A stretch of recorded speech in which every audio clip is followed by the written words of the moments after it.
पौष माह की श्री सत्यनारायण व्रत कथा मंगलाचरण। ओम नमो भगवते वासुदेवाय।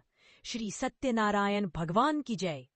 कथा आरंभ। एक समय की बात है, नैमिषारण्य में ऋषि मुनियों ने सूत जी से पूछा, हे महामुने, संसार के दुखों को नष्ट करने वाला, धन धान्य व संतान प्रदान करने वाला कोई सरल व्रत बताइए। सूत जी बोले, भगवान विष्णु ने नारद जी को जो व्रत बताया वही श्री सत्यनारायण व्रत है।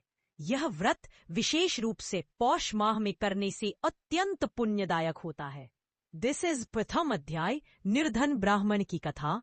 काशी नगरी में एक अत्यंत निर्धन ब्राह्मण रहता था। वह प्रतिदिन भगवान विष्णु की भक्ति करता, परंतु गरीबी से दुखी रहता। एक दिन भगवान श्री सत्यनारायण ने उसे स्वप्न में दर्शन देकर कहा, तुम पौष माह में सत्यनारायण व्रत करो, तुम्हारे सभी कष्ट दूर होंगे।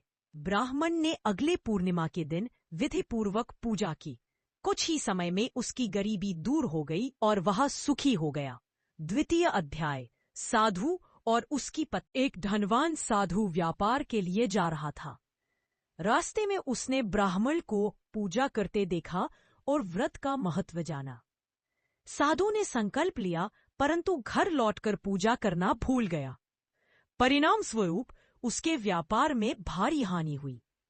जब उसे अपनी भूल का ज्ञान हुआ, तब उसने पौष पूर्णिमा के दिन श्रद्धा से सत्यनारायण पूजा की। साधु की पुत्री का विवाह हो रहा था, परंतु उसने विवाह में सत्यनारायण पूजा नहीं करवाई। विवाह के बाद अनेक कष्ट आए। जब पुत्री ने माता पिता सहित सत्यनारायण व्रत किया, तब सारे कष्ट दूर हो गए और दाम्पत्य जीवन सुखी हो गया। चतुर्थ अध्याय। राजा उल्कामुख अपनी प्रजा के साथ पौष पूर्णिमा के दिन सत्यनारायण पूजा करते थे। उनके राज्य में कभी अकाल, रोग या अशांति नहीं आई। इससे सिद्ध हुआ कि यह व्रत राजा से रंक तक सभी के लिए कल्याणकारी है। पंचम अध्याय। अहंकार का नाश। एक अहंकारी व्यक्ति ने प्रसाद का अपमान किया। परिणाम स्वरूप उसे दरिद्रता और कष्ट प्राप्त हुए। जब उसने पश्चाताप कर सत्यनारायण व्रत किया, तब भगवान ने उसे क्षमा कर दिया। भक्त फलश्रुति रूपमाहार स्थान में श्रद्धा नियम पूर्वक श्री सत्यनारायण व्रत कथा करता है। उसके समस्त पाप नष्ट होते हैं, मनोकामनाएं पूर्ण होती हैं, घर में सुख, शांति और समृद्धि आती है। समापन प्रार्थना। हे श्री सत्यनारायण भगवान, हमारी सभी भूलों को क्षमा करें, हम पर अपनी कृपा बनाए रखें।